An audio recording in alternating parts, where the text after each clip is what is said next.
Thou hast it now, King Cawdor Glom's all, as the Weirland promised, and, I fear, thou playest most foully for't. Yet it was said it should not stand in thy posterity, but that myself should be the root and father of many kings. If there come truth from them, as upon thee, Macbeth, their speeches shine, why by the writings on thee made good? May they not be my oracles as well, and set me up in hope, but harsh no more. Here's our chief guest. Tonight we hold a solemn supper, sir, and I'll request your presence. Lay your highness command upon me, to the which my duties are the most insoluble tie forever knit. Ride you this afternoon? Aye, my good lord, our time does call upon's. We should have else desired your good advice. As far you ride? As far, my lord, as will fill up the time. Twixt in this and supper go not my horse the better.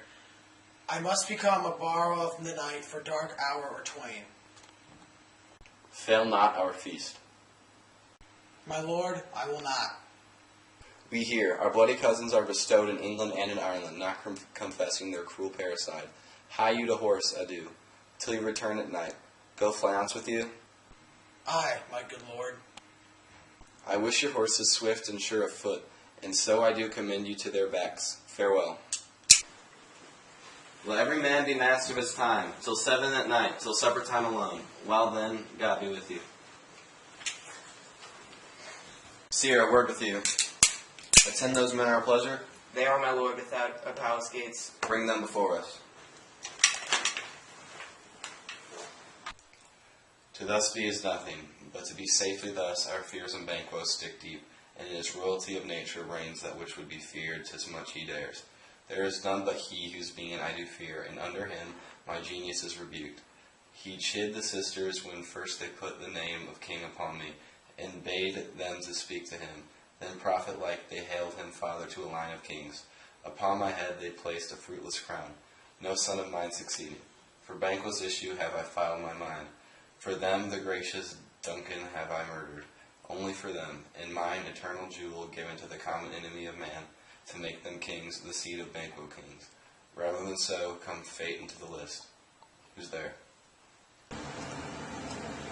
Now go to the door and stay there till we come. Was it not yesterday we spoke together? It was, so please your highness. Well then, now have you considered of my speeches? Know that it was he in the past times which held you, so under fortune I made good to you in our last conference, passed in prohibition with you, how you were borne in hand, how crossed the instruments, who wrought with them, and all things else that might, to a half a soul, and to a notion crazed say, thus did Banquo. I did so, and went further, which is now our point of second meaning. Do you find your patience so predominant in your nature that you can let this go? To pray for this good man and for his issue, whose heavy hand hath bowed you to the grave, and beggared yours forever? We are men, my liege. Aye, in the catalogue ye go for men.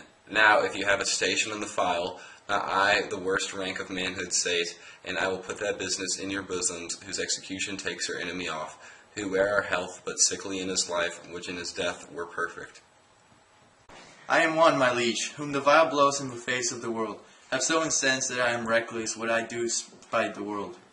And I another, so weary with disaster, tugged with fortune, that I would set my lie on any chance, to mend it or to rid it on it. Both of you know Banquo was your enemy. True, my lord. So is he mine, and though I could with barefaced power sweep him from my sight, and bid my will avouch it, yet I must not, for certain friends that are both his and mine, and thence it is that I to your assistance do make love, making business from the common eye for sundry weighty reasons. We shall, my lord, perform what you command us. Though our lives. Within this hour at most, I will advise you where to plant yourselves, acquaint you with the perfect spile of the time, for it must be done tonight, and with him to leave no rubs nor botches in the work. Fleonce's son that keeps him company, whose absence is no less material to me than his father's, must embrace the fate of that dark hour. Resolve yourselves apart. I'll come to you anon. We are resolved, my lord. I'll call upon you straight. Abide within.